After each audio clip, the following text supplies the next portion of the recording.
Now faith is being sure of what we hope for, and certain of what we do not see. This is what the ancients were commended for. By faith we understand that the universe was formed at God's command, so that what is seen was not made out of what was visible. By faith Abel offered God a better sacrifice than Cain did. By faith he was commended as a righteous man when God spoke well of his offering, and by faith he still speaks, even though he is dead. By faith Enoch was taken from this life, so that he did not experience death. He could not be found because God had taken him away. For before he was taken, he was commended as one who pleased God. And without faith it is impossible to please God, because anyone who comes to him must believe that he exists and that he rewards those who earnestly seek him. By faith Noah, when warned about things not yet seen, in holy fear built an ark to save his family.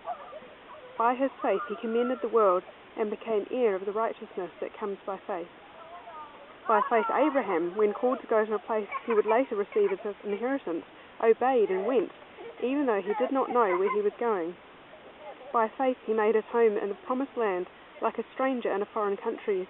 He lived in tents, as did Isaac and Jacob, who were heirs with him of the same promise. For he was looking forward to the city with foundations, whose architect and builder is God. By faith Abraham, even though he was past age, and Sarah herself was barren, was enabled to become a father, because he considered him faithful who had made the promise. And so from this one man, and he as good as dead, came descendants as numerous as the stars in the sky, and as countless as the sand on the seashore. All these people were still living by faith when they died. They did not receive the things promised, they only saw them and welcomed them from a distance, and they admitted that they were aliens and strangers on earth. People who say such things show that they are looking for a country of their own. If they had been thinking of the country they had left, they would have opportunity to return. Instead, they were longing for a better country, a heavenly one.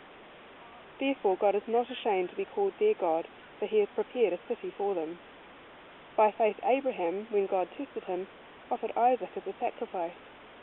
He who had received the promises was about to sacrifice his one and only son, even though God had said to him, "It is through Isaac that your offspring will be reckoned." Abraham reasoned that God could raise the dead, and figuratively speaking, he did receive Isaac back from the dead. By faith Isaac blessed Jacob and Esau in regard to their future. By faith Jacob, when he was dying, blessed each of Joseph's sons, and worshipped as he leaned on the top of his staff. By faith Joseph, when his end was near, spoke about the exodus of the Israelites from Egypt, and gave instructions about his bones. By faith Moses' parents hid him for 3 months after he was born, because they saw he was no ordinary child, and they were not afraid of the king's edict. By faith Moses, when he had grown up, refused to be known as the son of Pharaoh's daughter. He chose to be mistreated along with the people of God, rather than to enjoy the pleasures of sin for a short time. He regarded disgrace for the sake of Christ as of greater value than the treasures of Egypt, because he was looking ahead to his reward. By faith he left Egypt, not fearing the king's anger. He persevered because he saw him who was invisible. By faith he kept the Passover and the sprinkling of blood, so that the destroyer of the firstborn would not touch the firstborn of Israel.